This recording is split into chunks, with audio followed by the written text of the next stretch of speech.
About to put in an attic motor for a fan, for an attic fan. It's my office.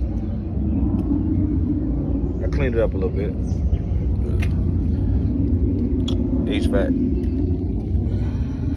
Alright, I got the 10-foot ladder up here. It took me a little minute because I had to bring a ladder in the attic. There's my access right there. I got my fan, I got the motor, and I am putting the new attic fan up top. Hope you can see it right there. All right, let you guys know how it go. All right, tip for you. So before you change anything and you're messing with electricity,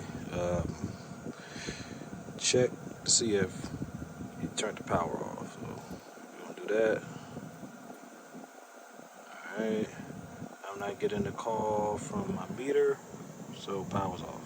Good, check. All right, so far I took the motor out. Yep. That's good, because I wanted to take that out anyway. Alright. And this is the junction box with a thermostat control. It's the motor. Alright, keep going.